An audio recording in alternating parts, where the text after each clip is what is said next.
अस्सलामुअलैकुम नाज़रीन, बहरान टीवी में भली कार मां मुबशर सोलंकी आऊं आहियां पिरिया गुल। सब खां पहिरीं नज़र हेडलाइंस ते।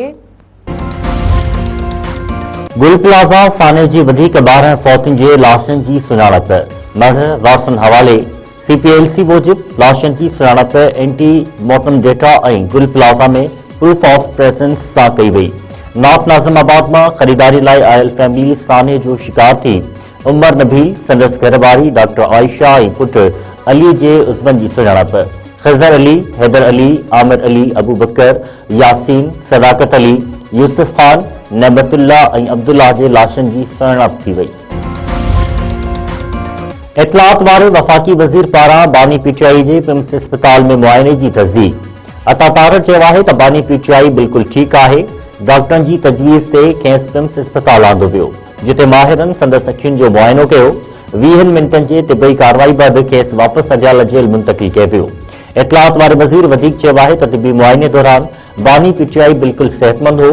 कानून मूजिब समूरनि कैदियुनि खे डॉक्टरनि ताईं पहुच ॾिनी वञे थी।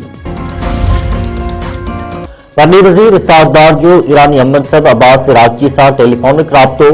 ख़िते जी तब्दील थींदड़ सूरतहाल ते ॻणतीअ जो इज़हार। ॿिन्ही मुल्कनि जे परॾेही वज़ीरनि पारां वेझे राब्ते में रहण ते इत्तफ़ाक़। वॾे वज़ीर इसहाक़ डार चयो आहे त मसइलनि जो हल वाहिद ॻाल्हियुनि ऐं सिफ़ातखारी आहे। फील्ड मार्शल सैयद आसिम मुनीर पारां बावलपुर छावनी जो दौरो। ऑपरेशनल तैयारियुनि, तरबियती ऐं इंतज़ामी मामलनि ते ब्रीफिंग। आर्मी चीफ खैरपुर कामयावाली में जंगी मश्कुनि जो जाइज़ो वरितो।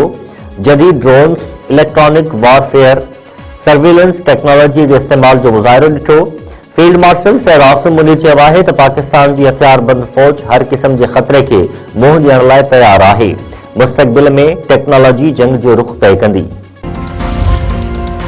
भारत में निपाह वायरस पकिड़जण खां पोइ पाकिस्तान में हाई अलर्ट जारी। समूरनि हवाई अॾनि, बंदरगाहनि ऐं ज़मीनी सरहदुनि ते सख़्त स्क्रीनिंग जो हुकुम। मुसाफ़िरनि जी 100 सैकड़ो थर्मल स्क्रीनिंग ऐं तिबी मुआइनो लाज़मी करार। गुज़िरियल 21 ॾींहनि जी मुकमल सफ़री हिस्ट्री जी तस्दीक जी हिदायत। इख़्तियारनि जो चवणु आहे त क्लीयरेंस खां सवाइ कंहिंखे बि पाकिस्तान में दाख़िल थियण जी इजाज़त न ॾिनी वेंदी। सिंध जे सिहत खाते बि इस्पतालुनि खे अलर्ट रहण जी हिदायत करे छॾी।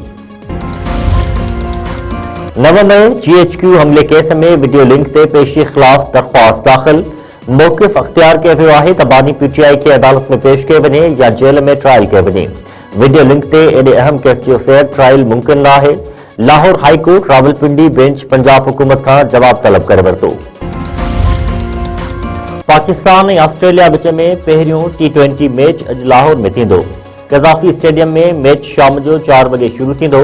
क़ौमी टीम पारां भरपूर प्रैक्टिस, सीरीज़ लाइ सिक्योरिटी जा फुल प्रूफ इंतज़ाम।